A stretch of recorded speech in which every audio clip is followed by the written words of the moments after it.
Et c'est aujourd'hui, en 2026 du coup, où mais quand je vois les témoignages, je me dis: «Mais en fait, je suis pas si atypique que ça. En fait, on est tous un peu atypiques. C'est juste ce monde qui nous il y a vraiment quelque chose de systémique aussi».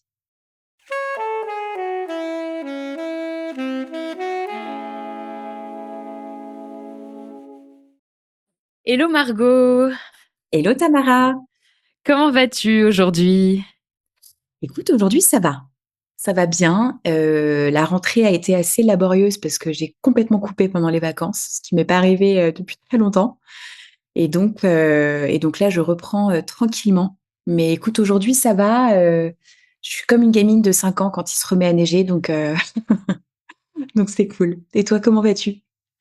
Écoute, moi c'est pas fou là, ces 2 derniers jours, je manque pas mal de sommeil, je suis un peu Mmh. de mauvaise humeur, je me sens pas très, très bien, mais c'est pas une, photographie de toute la période actuelle. C'est vraiment, là voilà, je me sens d'une humeur un peu bougon et puis, j'aimerais dormir un peu plus que me réveiller à 4 heures du matin, je ne sais pourquoi, pour mettre mon cerveau en marche sur des choses qui sont pas toujours très intéressantes.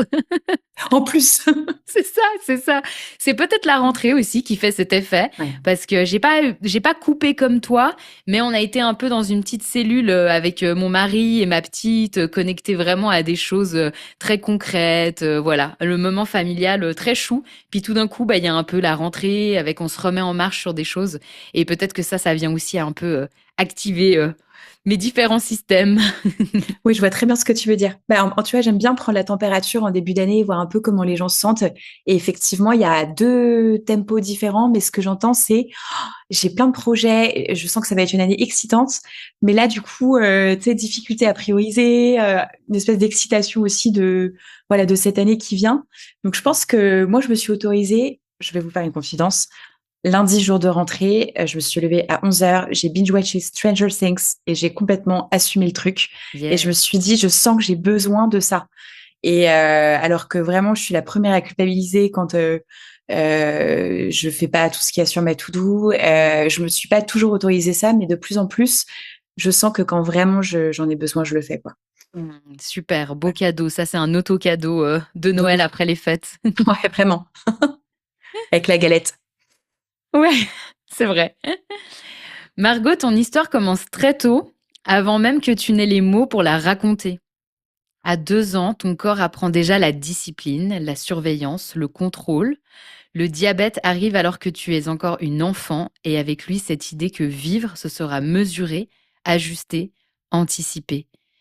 Puis plus tard, il y a ce corps qui ne tient pas en place, ce cerveau en arborescence, ce trop plein d'idées, de pensées, de sensations. À 15 ans, on pose le mot TDAH, on te donne une pilule, mais pas le mode d'emploi. Tu apprends alors à t'adapter, à masquer, à te suradapter, à fonctionner dans un monde qui n'est pas pensé pour toi, à tenir bon, à survivre surtout. Pendant longtemps, tu avances seule, baroudeuse en solo, indépendante, mobile. Et pourtant, au fond, tu sais que le lien n'est pas un luxe pour toi, c'est une nécessité vitale. La communauté, la tribu, le foyer, même s'ils ne ressemblent pas au modèle traditionnel, c'est ce que tu recherches aujourd'hui. Après des années en mode survie, tu traverses ce que tu appelles une mue identitaire. Tu écoutes autrement ton corps, ton système nerveux, tes besoins. La preuve en est avec ce qui s'est passé cette fin d'année et ce début d'année pour toi. Et tu poses des fondations. Tu écris, tu dessines, tu crées. Artiste dans l'âme, pédagogue engagé, tu travailles auprès des jeunes pour parler de vie affective, relationnelle et sexuelle. Tu choisis le freelance pour avoir de la souplesse dans ton quotidien. Tu vis avec une maladie chronique, un fonctionnement neuroatypique, une hypersensibilité, et surtout tu vis avec ce désir profond, être vu à ta juste valeur, telle que tu es, dans toute ta complexité. Aujourd'hui, on va parler de ça, de ce que ça demande de vivre vraiment quand on fonctionne autrement. Le diabète s'est donc déclaré quand tu avais 2 ans. Comment tu crois que cette maladie a façonné ta construction, ton rapport à ton corps et au monde, bien avant même que tu n'aies conscience de toi-même? Mmh. Déjà, je tenais à te remercier pour cette biographie. C'est magnifique. Je suis émue de voir que mon message a été entendu. Enfin, les mots que tu as posés, c'est très, très juste. Je pourrais te la piquer pour ma bio LinkedIn. Avec plaisir. Merci. Euh, Il y a tellement de choses à dire là-dessus parce que, en fait, j'ai commencé un travail thérapeutique en septembre dernier, qui a été, enfin, qui est encore très constructif pour moi parce que je sentais qu'il y avait des choses. euh, En fait, je sentais que intuitivement, ce diabète qui a été déclaré à l'âge de 2 ans m'a façonné sur plein d'aspects et a créé des couches qui, aujourd'hui, dont certaines ne me servent plus, dont j'avais envie de me débarrasser, mais qui m'ont permis de tenir, en fait, toutes ces années. Il y a plusieurs choses qui me viennent. Déjà, dans le rapport au corps, je pense que ce ne sont que des hypothèses, évidemment. Je me souviens pas de moi à 2 ans. En revanche, j'ai des flashbacks de moments à l'hôpital. Donc, je pense que ça a été euh, vécu quand même comme un choc. Je me souviens de l'inquiétude de mes parents, surtout. Et j'aimerais rappeler qu'à l'âge de 2 ans, on est complètement en fusion en fait avec ses parents. La seule chose qui compte à cet âge, c'est que nos parents soient en bonne santé, soient heureux, soient épanouis, parce qu'on sait, enfin, parce que notre système dépend complètement d'eux. Et donc ça, je me rappelle de cette inquiétude euh, et quelque chose autour de... Ça m'est venu récemment en hypnose, quelque chose autour de la mort qui était quand même assez présent, euh, tout en étant absolument pas consciente que ça me concernait moi, parce qu'en fait, et c'est le principe de nombreux handicaps invisibles, c'est que la plupart du temps, j'allais bien. Mmh. Euh, je pense que quand on grandit avec une maladie chronique qui se manifeste par des sensations physiques et psychologiques parfois inconfortables, ça devient tellement une seconde peau que finalement, j'étais pas toujours consciente que c'était lié au diabète parce que j'avais pas les mots pour le dire. À 2 ans, on n'arrive pas forcément à exprimer ses besoins ou à relier ses besoins à ce qui se passe. Donc, euh, j'ai des souvenirs, mais très très brefs, de moments où j'étais pas bien, j'allais pas très bien. Mais c'est pas une souffrance aiguë, c'est pas une douleur aiguë, c'est de l'inconfort. Il y a un truc qui gêne, quoi. Et, euh, et donc, c'est souvent des manifestations de crise d'hypoglycémie ou d'hyperglycémie. Euh, et je pense que très tôt, je me suis dissociée de mon corps pour ne pas ressentir ces inconforts. Et donc, j'ai un rapport au corps qui est assez complexe.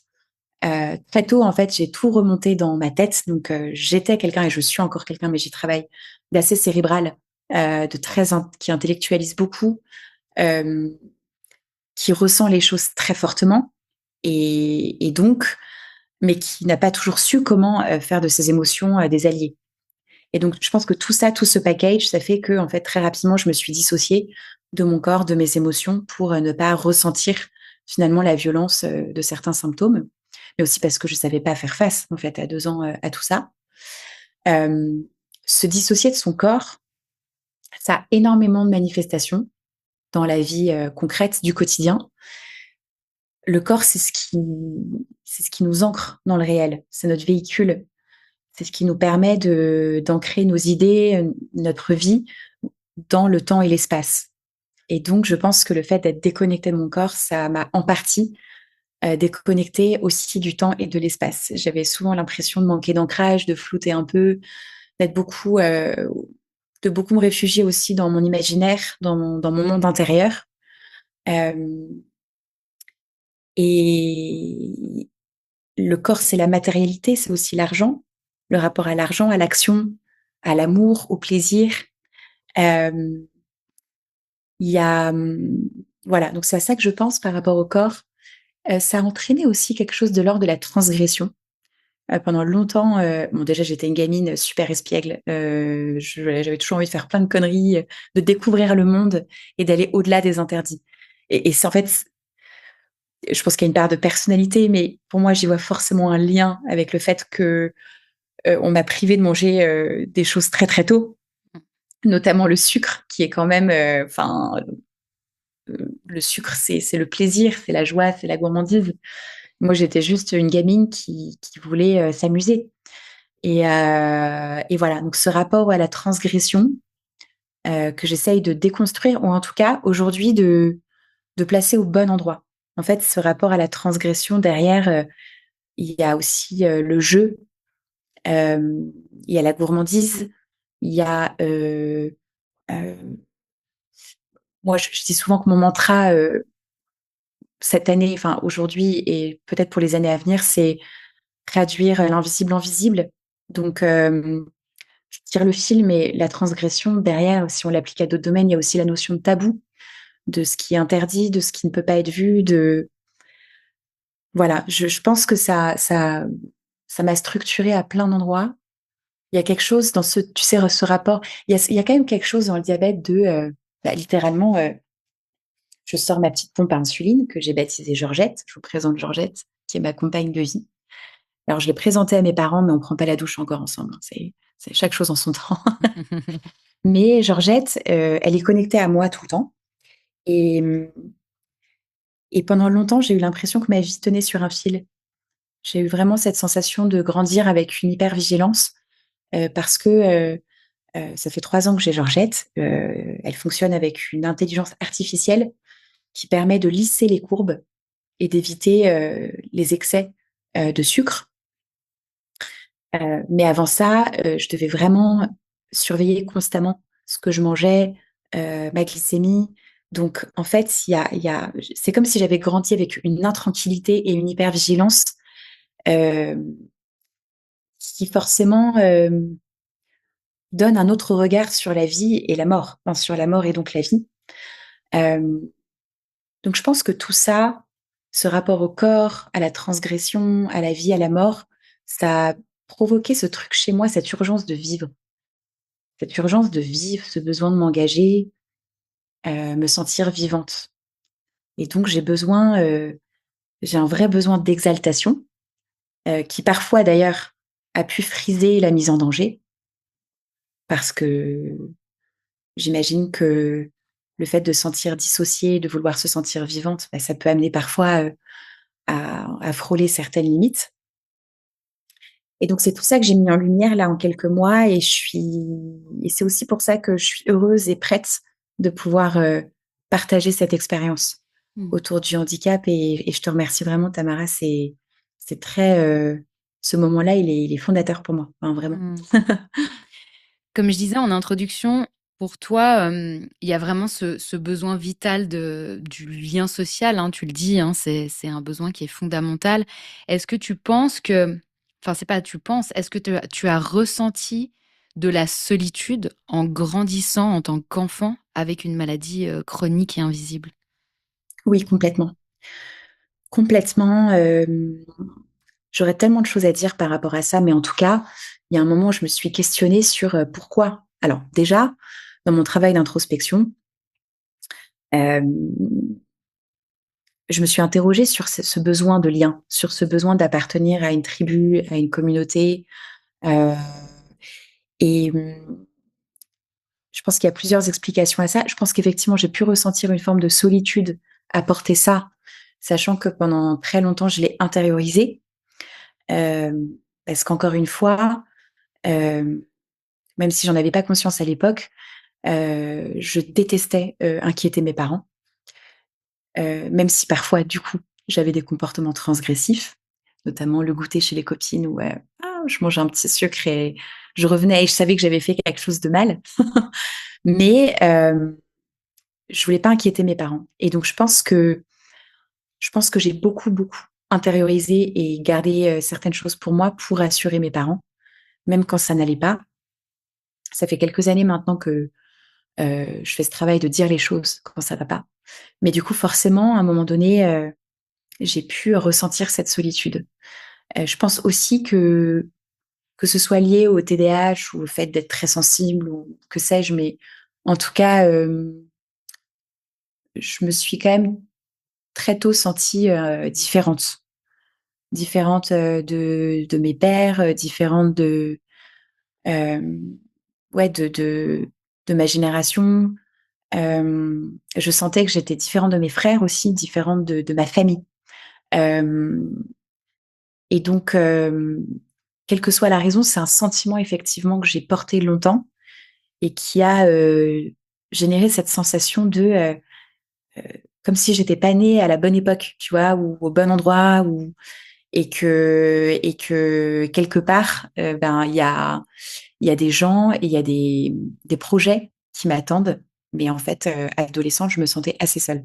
Mmh. Voilà. Et après, je sais que je m'intéresse de plus en plus aussi à la vie intra-utérine et à l'impact psychique que ça peut avoir sur le développement de l'individu. Et je sais que j'ai eu des discussions avec ma mère récemment qui m'a dit qu'elle se sentait très seule pendant sa grossesse, quand elle était enceinte de moi, et assez seule, assez mélancolique. Et je pense que, enfin, aujourd'hui, les études montrent l'impact de la grossesse sur la psyché, on va dire, de la personne. Et je pense que ça a eu effectivement une certaine influence. Mmh. Voilà. Tu évoquais tout à l'heure la question de ne pas vouloir inquiéter tes parents. Est-ce que tu as l'impression que ça a été un sujet d'inquiétude pour eux que leur fille ait un diagnostic à l'âge de 2 ans? Oui, je pense que, enfin, c'est même sûr. Ma mère surtout, pendant très longtemps, a été inquiète. Bah déjà, ça a été un choc d'apprendre la nouvelle du diabète. En fait, mes parents, ma mère avait 30 ans, elle savait pas du tout ce que c'était. Elle avait retenu que c'était une maladie pour les vieux, quoi. Mais jamais elle se serait dit que ça pouvait arriver à sa fille de 2 ans. Donc, à ce moment-là, il y a eu le choc. Enfin, elle m'a dit vraiment, j'ai senti mes jambes se dérober sous moi. Je me suis dit que ma fille allait mourir. Enfin, donc on a été tous hospitalisés, enfin tous les trois, pendant 15 jours pour qu'en fait, pour un stage thérapeutique, donc vraiment pour leur apprendre à, bah, en fait, à déjà ce qu'est le diabète, euh, comment vivre avec un enfant qui a un diabète, comment calculer les glucides, enfin voilà, comment vivre au quotidien avec une maladie qui est quand même lourde et qui l'était encore plus il y a 30 ans, Hmm. parce qu'il n'y avait pas tout ce qui existe aujourd'hui. Ouais, il y avait moins de savoir aussi là Il y avait autour. moins, il y avait moins de savoir, il y avait moins d'outils, il y avait moins de. Donc enfin, ça a chamboulé le quotidien de la famille. Voilà, je pense qu'il y a tous les handicaps présentent des contraintes, des bouleversements, des réaménagements dans le quotidien. Le diabète, c'est l'une des maladies les plus contraignantes et les plus. Il y a quelque chose au niveau du quotidien qui est assez pesant. Euh, Ma mère avait une grosse charge mentale euh, parce qu'en fait, mon père était impliqué aussi, mais différemment. Ma mère s'est arrêtée de travailler en fait quand on m'a diagnostiqué le diabète. Donc pendant 2 ans, elle a appris comment fonctionnait la maladie, à compter les glucides, euh, réajuster mon alimentation, etc.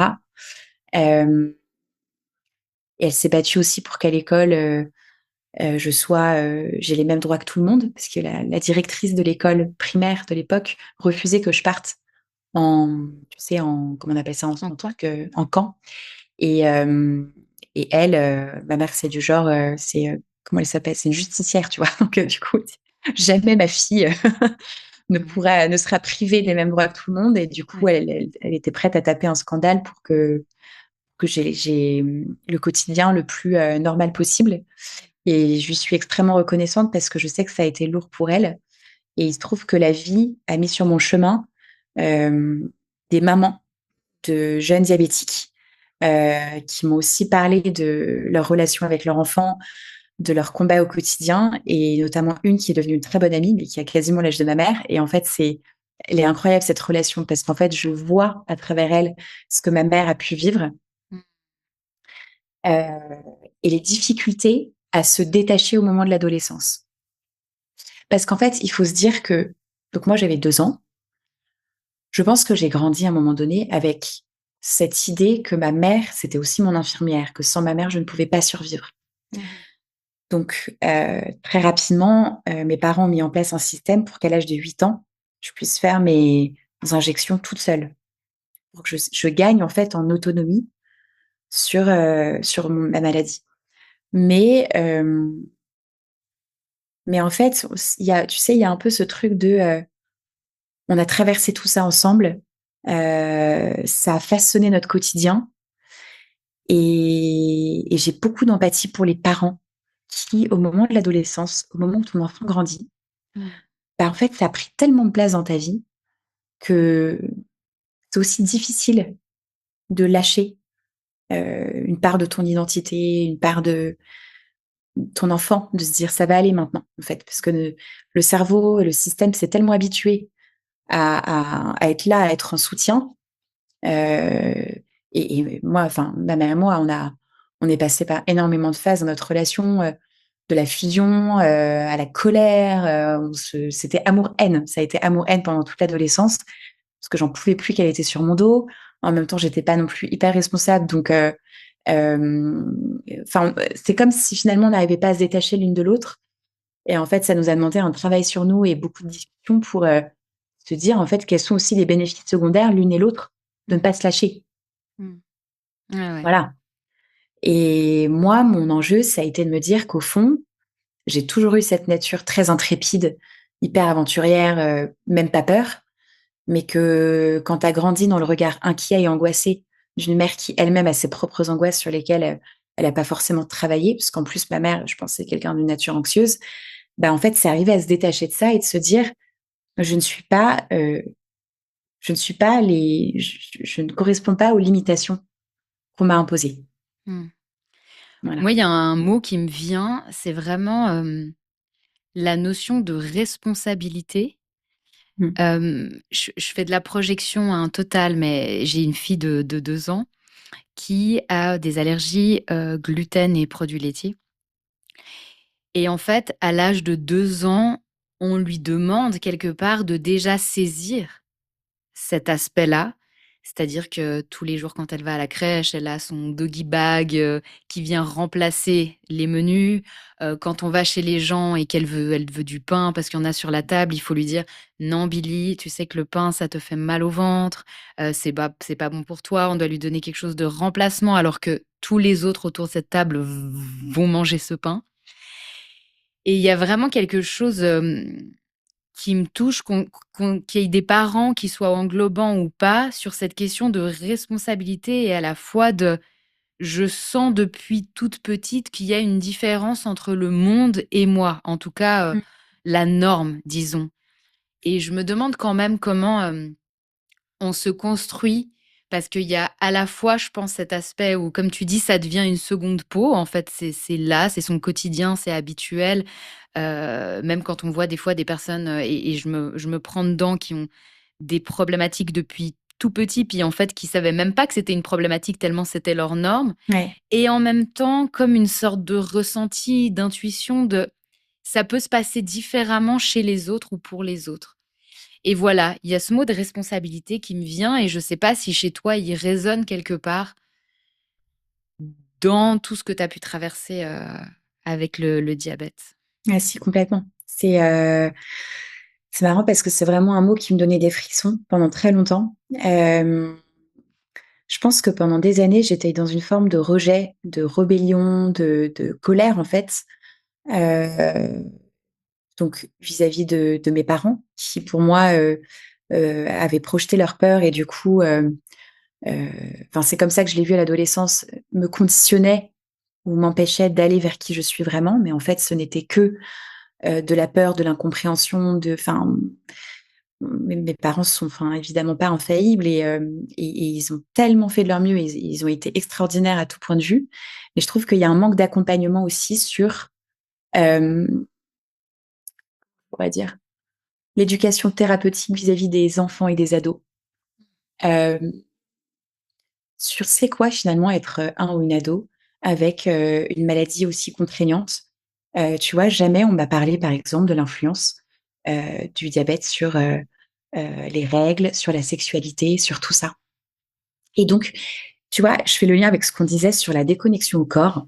Mmh. C'est que je me souviens de moments où le médecin, mon médecin que j'adorais, paix à son âme, il est parti 2 ans après sa retraite, il était génial et il me disait: «Tu sais Margot, c'est grave là, en fait, si tu te prends pas en main, ça peut être grave et je me souviens que c'est dans ces moments-là que je me dissociais. En fait, je me sentais, j'avais pas envie d'entendre ça, en fait, je comprends pas, enfin, pourquoi j'ai rien fait, en fait. Hem, je comprenais pas. En fait, c'est juste que vraiment parce que je comprenais pas, parce que comme j'étais dissociée de mon corps, je ressentais pas vraiment le danger, en fait, si tu veux. Donc, je le faisais parce que je voulais rassurer mes parents, en fait, c'était pas pour moi. Mmh. C'est parce qu'en fait, je voulais rassurer mes parents, je voulais que mes parents soient heureux, enfin. Au moment de l'adolescence, j'ai complètement pété un boulard, tous les jours après le collège, j'allais chez une copine, son placard, c'était le Disneyland culinaire, elle avait toutes les variétés de Kinder Bueno, moi je bavais et j'étais là, mais j'avais besoin de ce moment de revanche. Mmh. J'avais besoin de m'empiffrer de sucre, en fait et je l'ai fait. Je suis allée jusqu'au bout de ce truc, de cette phase, jusqu'au moment où j'ai senti la fatigue. J'ai senti que j'arrivais plus à me concentrer. Je pense que c'est là aussi où il y a eu heu, où il y a eu le diagnostic de TDAH. Mon diabète était pas hyper équilibré, donc en fait, ça je le dis avec, mon regard actuel d'une femme de 32 ans, mais en fait, ça a été un moment, très délicat parce que c'est le moment où tes hormones sont en bordel. C'est le moment où du coup, le sucre agit sur les neurotransmetteurs, dont la dopamine et donc du coup, je pense que tout ça, en fait, ça s'est un peu alimenté. Hem, mais pareil, j'étais toujours dans le déni et je voulais pas j'avais pas je ressentais pas en moi cette notion de responsabilité, tu vois? Mmh. Elle est venue très tard, en fait. Elle est venue très tard parce que je dirais même qu'il y a eu, je sais pas quelle est de la poule et l'œuf, mais il y a eu, je pense, une envie de pas grandir, tu vois, quelque part. Ouais, mais moi, j'entends presque une sorte de paradoxe dans ton discours, c'est-à-dire que tu voulais pas entendre la notion de responsabilité, mais en même temps, tu étais responsable depuis extrêmement jeune, quand Mmh. même. Ouais, ouais, c'est Enfin, clair. tu vois? Si Mmh. on t'écoute, c'est comme si tu avais une sorte d'immaturité ou comme ça, alors que moi, j'ai plutôt l'impression que très tôt, tu as dû être éveillé à un contrôle, à voilà, devoir, t'adapter tellement fort à cette condition de la pathologie que l'adolescence, ça vient pour transgresser. Mmh. Chacun a des niveaux différents et par rapport à ce qu'il doit envoyer, paître. Mmh. C'est clair. Et il y a pour moi, il y a rien de plus normal qu'à ce moment-là de dire: «Mais en fait, envoyez-moi, des tonnes de Kinder Bueno dans la gueule».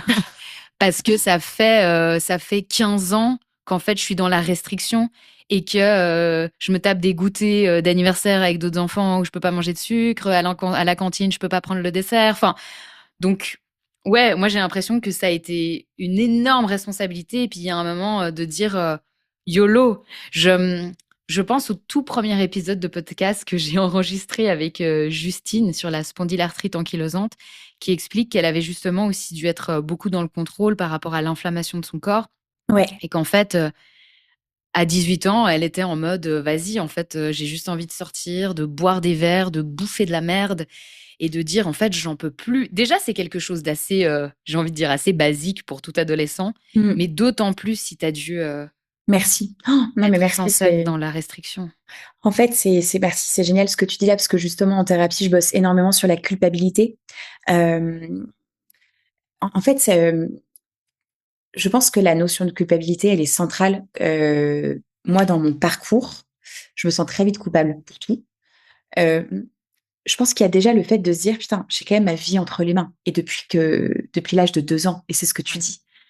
C'est qu'en fait, littéralement, pardon, je vais être crue, mais c'est pour faire comprendre à ceux qui nous écoutent, c'est que là, j'enlève ma pompe, dans 6 heures, je suis à l'hôpital. Enfin, Ouais, ouais. il y a quand même cette chose de mon action, mon geste peut avoir, des conséquences, irréparables et du coup, grandir avec cette espèce de conscience-là, Mmh.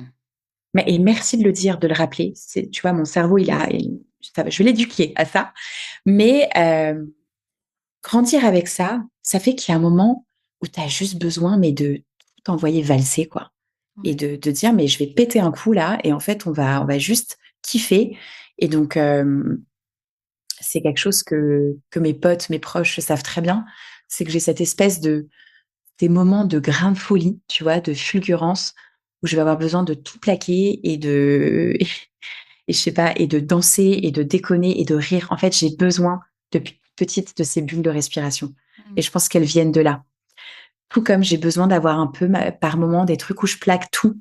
Hem, Là, à la fin du mois, parce que du coup, ça fait un bout de temps qu'on ne s'est pas parlé, Tamara, mais à la fin du mois, je mets tous mes cartons dans une box et je me casse en Inde 2 mois et je ne sais absolument pas où je vais vivre après et j'ai pas énormément de visibilité sur, professionnelle sur les prochains mois, mais en fait, j'ai besoin de ça. Quand ça devient trop lourd, quand je me sens enfermée, Mmh. en fait, Mmh. et ça, j'ai mis du temps à le comprendre parce que j'ai quelque chose de pathologique avec l'enfermement, mais c'est très enfermant, une maladie, Ah oui. auto-immune, comme le diabète. Mmh. Donc voilà. Mmh. Et tu parles de ta pompe à insuline comme d'une présence, presque humaine. Toi-même, tu l'as dit, c'est Georgette. Et quand on s'est rencontrés, tu m'as raconté l'avoir cachée sous un coussin pour ne plus entendre le bip en lui disant: «Va te faire foutre». Est-ce que tu peux nous parler justement de cette, relation? Alors tu l'as déjà un peu fait, mais cette relation amour-haine et de la personnification de cet objet qui te relie en permanence à la maladie et comme tu disais, à un fil aussi? Il y a Mmh. vraiment ce fil qui est matérialisé, il n'est pas, juste invisible pour le coup. Mmh. Et du coup, bah, qui me relie à quelque chose en permanence. Tu vois? Quand on parlait de mon besoin vital de lien, Ouais. hem, c'est incroyable le pouvoir du mental quand même parce qu'en personnifiant Georgette, heu, Georgette, c'est pas moi, c'est Georgette, mais elle est tout le temps avec moi et donc face, à l'angoisse, à la peur ou enfin, ou à l'inquiétude, c'est le mot, que, peut générer le diabète, Georgette, c'est une béquille. C'est pourquoi Georgette? Parce que Georgette, je trouve que c'est un peu cette grand-mère, tu sais, qui te sert de la tarte aux pommes, mais qui te tape sur les doigts quand on mange trop, tu vois? C'est je l'imagine un peu comme, On n'avait pas tous les mêmes grands-mères, hein. Moi, j'avais la grand-mère italienne. Alors, tu vois, c'était plutôt l'inverse. Tu mangeais la polenta avec le gorgonzola, la crème qui va avec la viande et puis si tu finissais pas, elle te disait: «C'est quand même pas ça qui va te faire grossir!» non, mais j'avoue que j'ai un peu figuré, tu vois, la grand-mère idéale, tu vois, celle qui vraiment te sert une bonne tarte aux pommes Ouais. et et je l'imagine avec des petites joues, tu sais, un peu toutes Mmh. rouges, moi, j'ai pas eu un rapport très simple avec mes grands-mères, donc je me suis peut-être aussi un peu, fantasmée ma grand-mère idéale, mais j'ai son visage, tu vois, avec ses petites lunettes rondes, ma chérie, enfin, tu vois, un truc très enveloppant et mais vraiment, ça m'est venu comme ça, c'est Georgette, quoi, c'est une évidence et et du coup, mais parfois, j'en peux plus parce qu'elle a un bruit strident, vraiment comme ta grand-mère qui déraille, quoi. Qui, Mmh. à un moment donné, je sais pas et du coup, c'est vrai que le pouvoir de l'imaginaire, moi, l'imaginaire, ça m'aide beaucoup dans beaucoup de situations. Parfois, je m'y réfugie d'ailleurs beaucoup, mais il arrive qu'elle vibre à 2 heures du matin.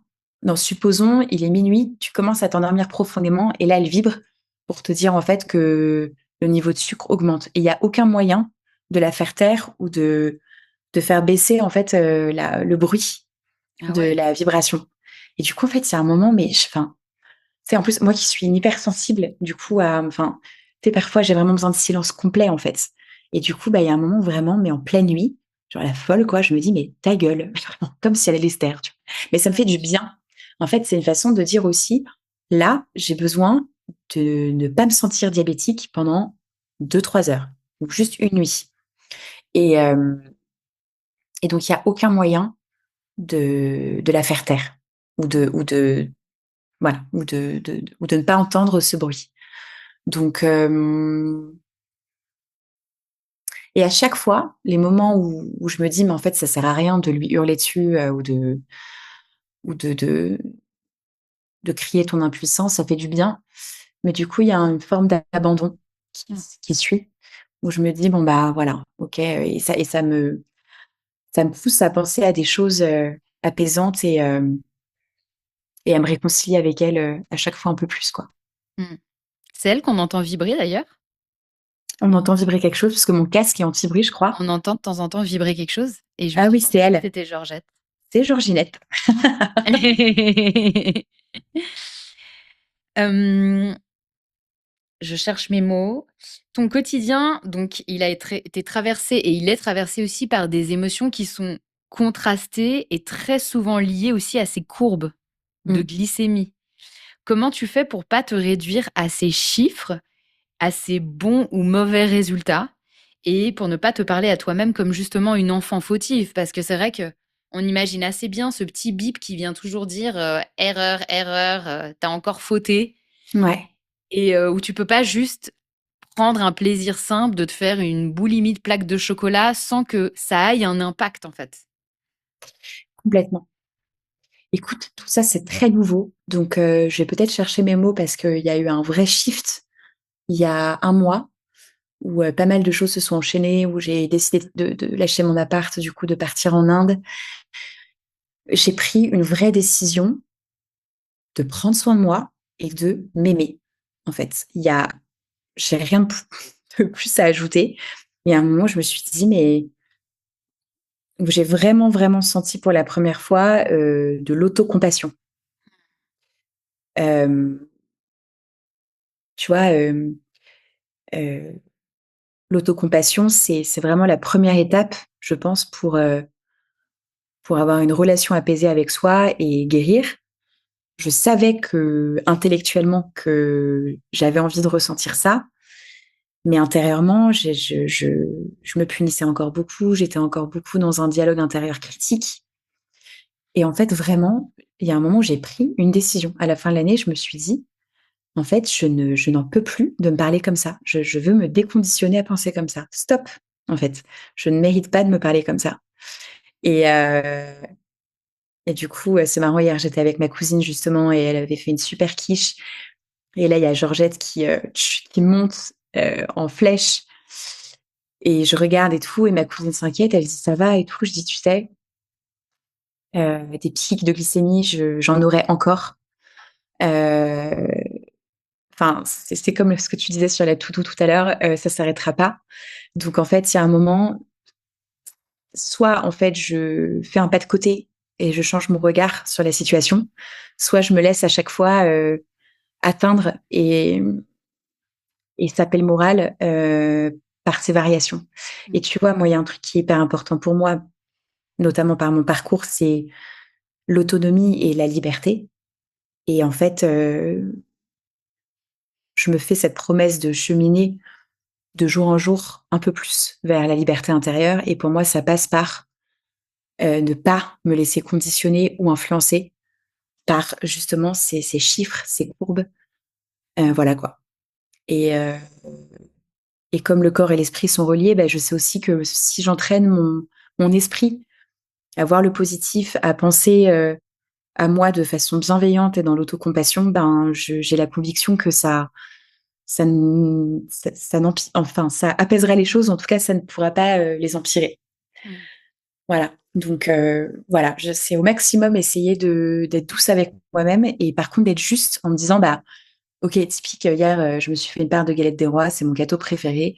Bah, là, je me suis fait un shoot d'insuline et oui, mon taux de sucre a augmenté, mais en fait, bah, voilà, en fait, je vais pas m'empêcher de vivre et je fais juste de mon mieux, quoi». Mmh. On a rapidement évoqué le TDAH qui a été diagnostiqué à l'adolescence. Donc moi, je me dis vraiment à chaque fois des étapes, super charnières. Il y a le début de la vie, le diabète, ensuite l'adolescence, le TDAH. Tu pas eu de réel accompagnement en plus au travers de ce diagnostic? On dit Mmh. diagnostic ou identification, tu sais? Je pense qu'on dit diagnostic. Du Ouais. coup, ouais. Ce que moi je me posais comme question, c'était déjà comment on accueille un deuxième diagnostic alors qu'on est simplement à l'adolescence? Ouais. Et de quoi tu aurais eu besoin pour pouvoir accueillir ça, étant donné que voilà, tu semblais être seule et qu'on t'a un peu donné la pilule magique, mais sans vraiment, autre chose pour accompagner? Mmh. Bah, tu l'as dit tout à l'heure, il y a eu vraiment, vraiment à l'adolescence des gros moments de solitude. Parce qu'en fait, moi j'adore les mots, je pense que les mots sont hyper importants ont toujours été très importants. Voilà, j'adore les mots, je suis très littéraire, mais en plus, je pense que ce goût pour les mots, il m'est aussi venu parce que il y avait énormément de choses que je ressentais que j'arrivais pas à verbaliser. Euh, un mode de fonctionnement, des termes qui aujourd'hui dont on parle de plus en plus, mais à l'époque, il y a 15 ans, ouais, 15-18 ans, on n'en parlait pas du tout. Enfin, pas trop en tout cas. De la pensée en arborescence, de l'hyperactivité, de la dopamine, euh, de l'impact que ça peut avoir sur la vie, euh, du manque de confiance en soi aussi que ça peut générer. Euh, donc moi, je pense que j'ai évolué avec euh, des failles importantes en matière d'estime de moi, doublées d'une très grande force intérieure. Donc je pense que ça m'a aidé à surmonter les difficultés et surtout un entourage, encore une fois, mes parents, des amis très proches qui soit ne sont pas du tout pareils, mais par amour ont essayé de me comprendre, soit fonctionnent à peu près pareil et du coup, bah, forcément, on s'est retrouvés en mode tribu. Euh, mais ça a été un long chemin et d'acceptation, de découverte déjà et d'acceptation. Mais je sais pas comment t'expliquer, en fait, ouais, je me sentais seule à l'adolescence parce que je connaissais pas trop de personnes comme moi autour de moi. Mmh. J'ai grandi dans un environnement assez normé et normatif. Euh, un milieu bourgeois, euh, très axé sur la réussite matérielle, le statut. Alors que moi, j'étais un peu une artiste dans l'âme, quoi. Tu vois, une bohème qui rêvait d'un autre monde. Enfin, je me sentais très seule. Mais du coup, ça m'a amenée à l'introspection aussi, très jeune, pour arriver à mettre des mots, à comprendre mon mode de fonctionnement. Mmh. Et c'est aujourd'hui, en 2026, du coup, où mais quand je vois les témoignages, je me dis, mais en fait, je suis pas si atypique que ça. En fait, on est tous un peu atypiques. C'est juste ce monde qui nous. Il y a vraiment quelque chose de systémique aussi. Et il y aurait que quelque chose qui aurait pu, t'être apporté à ce moment-là quand même pour que ce soit plus simple pour toi? Ouais, un mentor, un coach, ou quelqu'un qui, tu vois, pas forcément beaucoup, beaucoup plus vieux, mais de 25 ans, euh, qui viennent me dire, écoute, un peu comme un grand frère ou une grande sœur, tu vois, qui viendrait te dire, je fonctionne comme toi, je suis passée par ces étapes-là, Mmh. et voilà comment j'ai fait pour être épanouie dans ma vie pro, quoi. Ouais, donc quelqu'un qui est passé par là, pas Quelqu'un qui est n'importe passé qui. par là. Moi, ce qui n'a pas marché, c'est d'ailleurs, c'est pour ça que j'ai souvent changé de psy. C'est des personnes qui ont une posture haute et où il y a un gros écart générationnel, des personnes qui parlent, qui ont certes une expertise, mais qui n'ont pas vécu la situation dans leur chair, tu vois. Ouais, tout à fait. Donc voilà, je pense effectivement et c'est aussi pour ça aujourd'hui que j'ai envie de transformer mon vécu en projet, en expérience pour le partager avec d'autres. Mmh. Je vois vraiment, le diabète un peu comme un frein dans ta vie et le TDAH plutôt comme un accélérateur. Moi qui suis passionnée de la question du système nerveux, ça me pose un peu des questions sur dans ce grand écart un peu entre frein et accélérateur, comment tu avances en fait là-dedans? Parce que j'imagine que c'est pas toujours simple pour ta physiologie aussi. Mm. Ce côté, on y va à fond, et après, paf, il y a la culpabilité, il faut ralentir. Tu vois, un peu ces montagnes russes aussi? Comment tu vis avec ça? En fait, je suis touchée. Enfin, c'est génial de parler avec toi parce que tu mets des mots sur ce que, tu vois, quand tu parles du diabète comme frein et du TDAH comme c'est exactement, exactement ce que j'ai en tête. Quand je parle de cette cette pathologie et de ce trouble, j'aurais pu le dire, c'est vraiment ça. C'est qu'en fait, euh, petite dédicace à quelqu'un qui m'est cher, c'est comme si tu avais un élastique dans le dos. Euh, la difficulté, c'est qu'il y a le côté imprévisible du diabète, mais aussi du TDAH. Je m'explique. En fait, le TDAH, on parle souvent beaucoup de l'hyperactivité, mais j'ai aussi des énormes phases d'hypoactivité. Mmh. typique. Là, lundi, vraiment, c'était impossible pour moi de travailler, de connecter les neurones. Je sentais qu'il fallait que j'émerge en douceur des vacances. Et il y a des moments où, par exemple, moi, la grosse difficulté, c'est le sommeil. Parce que j'ai fait des analyses d'ailleurs à ce sujet, puisqu'on parle du système nerveux et donc des neurotransmetteurs. J'ai un taux assez faible en dopamine et en sérotonine. C'est-à-dire que le matin, je n'ai pas le carburant qui permet au saut du lit d'être au taquet. Donc j'ai des énormes difficultés le matin à me réveiller. Tu vois, ce matin, je me suis réveillée à 11h, je n'ai pas pu faire autrement. Enfin vraiment, je suis écrasée de fatigue si j'ai pas 9 heures, 9 à 10 heures de sommeil. Donc il y a le sommeil. Et j'ai pas le niveau de sérotonine pour redescendre en fin de journée et du coup Mmh. m'endormir. Mmh. Donc qu'est-ce que ça donne? Ça veut dire que mon cerveau est en mode turbo de midi à et quand je me couche, bah, tu vois, hier, je me suis couchée tard aussi, mais tu vois, typiquement, je sais pas, j'ai dû m'endormir vers 1 heure. J'ai mis 1 heure à m'endormir parce que mon cerveau vraiment ne voulait pas tomber dans le sommeil et pourtant j'ai pris des plantes, j'ai pris donc je pense qu'il y a, voilà, mais je pense au sommeil parce que c'est un sujet très central en ce moment. Mon système nerveux, il est clairement fatigué. Il est fatigué aussi parce que j'ai mis des années et c'est encore un défi aujourd'hui de surfer sur la vague, de trouver cet équilibre entre cette espèce de feu intérieur de que ce soit lié au TDAH ou juste à un profil, passionné, enthousiaste, après je pense qu'il y a aussi quelque chose d'addictif avec la dopamine. Je vois que, le fait de m'engager dans plein de projets, ça vient, alimenter la machine.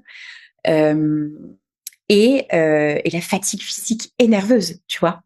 Et du coup, parfois, je sais que j'ai même du mal à finir mes phrases, les dates se mélangent, enfin et donc ça, c'est un gros signal d'alerte parce que mon système nerveux va très rapidement être en surchauffe. Ouais. Parce que, ben, mine de rien, je suis quand même née avec une maladie inflammatoire et les inflammations, ben, on sait ce que ça fait, au cerveau, au système nerveux, au système digestif et cetera. Donc parfois, c'est ce que je disais à mes potes, je disais: «Mais en fait, parce qu'elle me disait: «Mais pourquoi tu ne reprends pas un CDI, une situation plus stable?» C'est un gros débat que j'ai avec moi-même parce que je me suis rarement sentie comprise, j'ai rarement pu mettre des mots sur mon mode, de fonctionnement en entreprise parce que mon énergie, elle est extrêmement variable et je peux être très vite fatigable et du coup, je me suis toujours dit qu'en étant freelance et en mettant mon propre cadre, ce serait toujours plus simple. Et une fois la dernière fois, on en parlait aussi, tu me disais que ça pouvait être un combat d'avoir un projet. En même temps, tu as toujours besoin d'en avoir. Il y a cet Mmh. aspect, dopaminergique. Ouais. Mais après, ce qui peut être plus difficile, ça va être, de poser des fondations très concrètes qui peuvent des fois prendre énormément de temps, des fois être un peu ennuyantes, soyons, clairs là-dessus dans les différents projets. Puis, il peut y avoir des fois une sorte de décalage entre tout ton potentiel et en même temps l'impossibilité d'aller jusqu'au bout, de passer toutes ces étapes des fois qu'il peut y avoir entre 2. Mmh. Alors, merci. Merci pour ta perspicacité. Vraiment, c'est vraiment trop chouette. Tu mets le doigt sur un truc hyper, un pain point que j'ai, c'est que j'ai le sentiment d'avoir effectivement énormément de choses à l'intérieur de moi, de potentiel, mais une frustration à ne pas, le manifester comme je le voudrais. Hem Et donc aujourd'hui, mais je le vis bien parce que c'est en chemin, c'est en cours, mais je me considérais pas comme étant accomplie. Il y a plein de parts de moi qui sont en gestation, enfin, allô, j'ai 32 ans, hein, j'ai toute la vie, mais je veux dire, ouais, c'est là et ça me brûle et ça il faut que ça sorte. Mais du coup, j'ai l'intuition en fait, enfin, c'est pas l'intuition, c'est même une conviction et c'est pour ça que je veux vraiment prendre soin de moi, c'est que tant que j'aurais pas posé des fondations solides sur ma santé, sur, mon cadre de vie. Donc ça, c'est un gros sujet de l'année 2026, c'est trouver mon lieu, tu vois? Humainement, j'ai mes tribus, j'ai mes people, j'ai un projet qui me tient très à cœur sur le handicap dont j'aimerais bien te parler justement. J'ai mes fondations relationnelles mais je me reconnecte petit à petit à mon corps. Je sais ce qui est bon pour moi en termes d'alimentation, de sommeil et tout. Mais voilà, il manque encore 1 ou 2 piliers pour que vraiment ce soit mes impondérables. Mmh. Et quand j'aurais stabilisé ces fondations, j'aurais toujours ce cerveau, je pense, qui part dans toutes les directions, qui pullule d'idées. Et en fait, maintenant, ce à quoi je suis attentive, c'est les idées récurrentes, celles qui reviennent dans mes rêves, dans mes méditations. Parce que si elles reviennent à ce point-là, c'est que, bah, en fait, faut que je les accouche.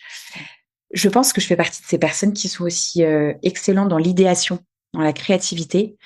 Mais alors après, à savoir, est-ce que c'est une question de profil et une question ou est-ce que c'est, justement le diabète, le TDAH qui m'a prédisposée à ça?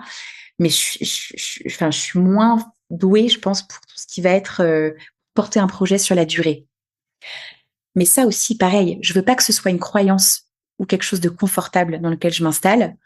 Hem, je suis en train de monter un projet ambitieux qui va aussi me permettre de moi, heu, voir si justement, porter un projet sur le long terme, faire tourner la machine, même si c'est des tâches moins dopaminergiques et plus fastidieuses, est-ce que c'est pas par ça que je dois passer, tu vois, pour, me sentir, comment je pourrais dire? Déjà me prouver que je peux le faire Mmh. et pour aller au bout des choses, pour aller au bout des choses. Parce qu'en fait, je t'explique, le nombre de fois dans ma vie où j'étais à fond, Mmh. clarté mentale, énergie au top, pleine vitalité, tout ce que tu veux, toutes les planètes qui s'alignent et là, heu, une succession de crises, qui te mettent à plat, hem, une fatigue, en fait, une accumulation de fatigue et en fait, ça m'est arrivé énormément de fois dans ma vie et en fait, à chaque fois, l'énergie que je mets pour me relever, en fait, ça casse le tempo, enfin, ça casse l'élan, ça casse la dynamique et tu vois, là, j'ai envie de chialer en te le disant parce qu'en fait, ça m'est jamais apparu aussi enfin, de façon aussi claire que c'est ça qui m'a épuisée au fur et à mesure des années. C'est qu'il y a plein de fois où, mais je pense qu'il y a une part aussi du coup, un besoin de reconnaissance et à un moment donné d'y arriver. Enfin, tu vois? Je sais pas comment expliquer, d'être récompensé quelque part, Mmh. tu vois? Parce que, il y a pas une seule fois, il y a pas un projet où vraiment que j'ai pu mener au bout de ce que j'aurais voulu de là où j'aurais voulu l'emmener parce que, j'ai pas tenu l'endurance. Et pour autant, j'ai hyper confiance en moi, je sais que je vais y arriver, heu, mais ça demande d'avoir des fondations solides et c'est un travail au quotidien. Et donc moi, ce sur quoi j'essaye de travailler, c'est l'impulsivité, c'est les fulgurances. Moi, j'ai un mode de fonctionnement par fulgurance, donc je vais me réveiller un matin, je vais avoir, une idée de bouquin, une idée de podcast et cetera. Donc maintenant, c'est vraiment dire: «OK, c'est là, tu le notes dans ton carnet et si ça revient et ben, en fait, peut-être que, voilà, tu le mettras en place plus tard». Mais c'est arriver à me canaliser, en fait Mmh. et à prioriser. Et en fait, ce qui est terrible, c'est que c'est le serpent qui se mord la queue. C'est qu'en fait, ces moments où je suis au ralenti, dès que je suis de nouveau en forme, en fait, j'ai une espèce de FOMO où du coup, je me dis: «Waouh, en fait, là, les 2 semaines où j'ai été en arrêt, où j'ai été pas bien, bah, du coup, il faut que je rattrape le temps perdu». Mais en fait, du coup, bah, comme, du coup, je me recrame et en fait, c'est un cercle infini et là, je suis en train enfin voilà, ça y est, là, je l'ai coupé. Là, tu vois, je suis en train de ouais, je suis en mue, vraiment, je suis en mue. J'ai pas d'autres mots. J'ai compris ce qui marchait pas, et maintenant j'essaye, autrement. Tu dis que comme avec un deuil, dans la maladie, les gens sont très présents au début, puis ils oublient. Avec le temps, tu te retrouves à recevoir, par exemple, des remarques sur tes propres oublis, sur le fait que tu puisses être dans la lune, comme si le TDAH avait disparu. Mmh. Comment tu vis ce moment où l'invisible n'est plus vu? Hem, alors, tu vois, c'est là aussi où il y a pas mal de choses qui ont bougé depuis la dernière fois qu'on s'est vus. On va recommencer. Alors, le fait que l'invisible ne soit plus vu et les moments où ces remarques arrivent, j'ai remarqué que j'ai souvent une part de responsabilité, puisqu'on parlait de responsabilité, là-dedans. C'est-à-dire que c'est des moments où soit je vais moi-même entrer dans un mécanisme d'autodérision et du coup, bah, en fait, lorsque tu tournes en dérision, bah, les autres se permettent de le faire parce que, en fait, si tu te moques de toi-même, bon, bah, voilà. Hem, c'est des moments aussi où du coup, j'ai pas forcément envie de relier, mon mode de fonctionnement à un trouble. Heu et donc du coup, c'est d'arriver à trouver ce juste équilibre entre, bah, oui, j'ai des oublis, des moments d'impulsivité, des moments de retard, parce que j'ai un trouble, sans se cacher derrière le trouble.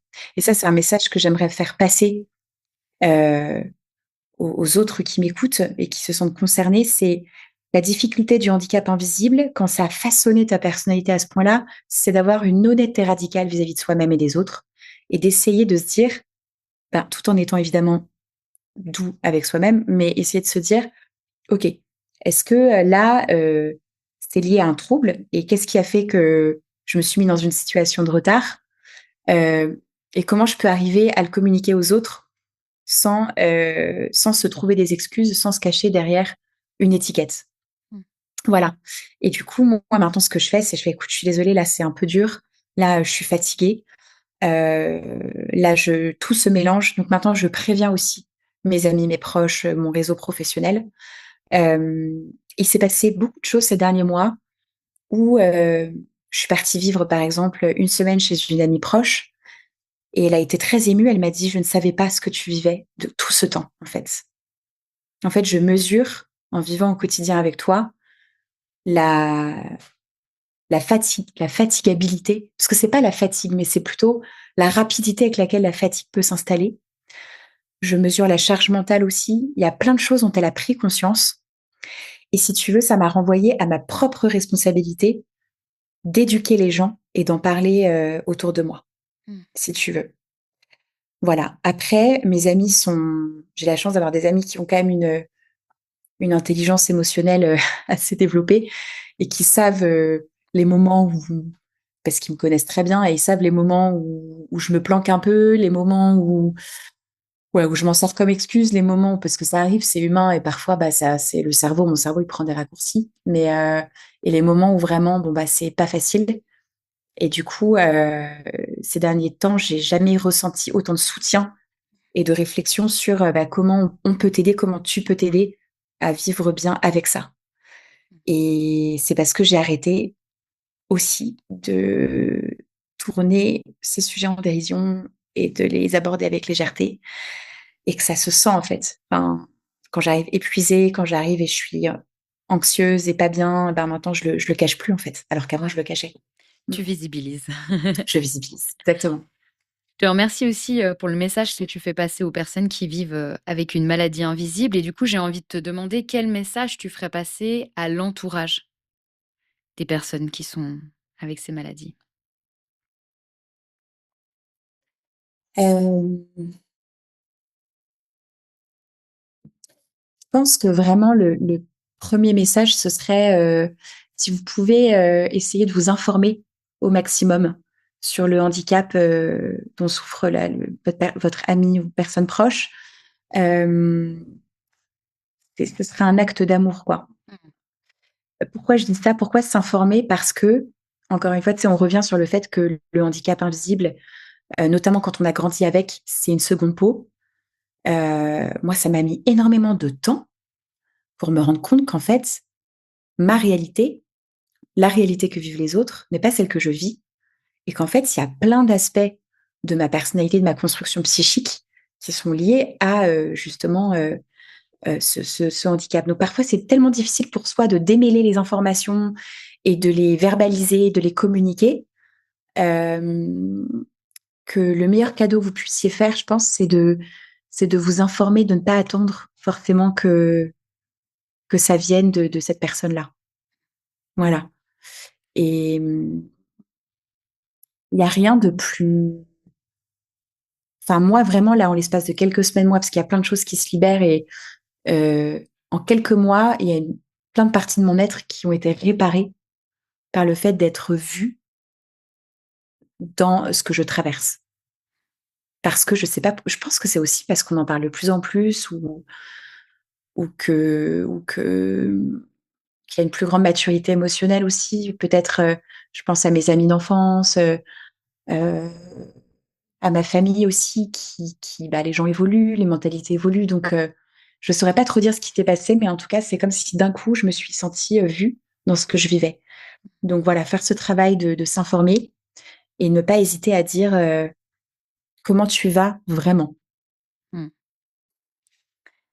Moi, Margot, j'arrive sur ma dernière question de fin. Est-ce que brièvement, tu as envie de rajouter quelque chose ou est-ce que j'embraye? Écoute, non, vas-y, c'est bon. Ouais. Quel super pouvoir la maladie invisible t'a amené? Ah, je te jure que là, c'est dingue, mais j'ai énormément de gratitude en ce moment et vraiment et je le ressens, tu vois? Avant, je voulais ressentir la gratitude, mais là, je la ressens pour ce qu'elle m'a appris. Elle m'a appris tellement de choses, mais ouais, je vais parler de ça notamment, la compassion. La compassion. C'est-à-dire,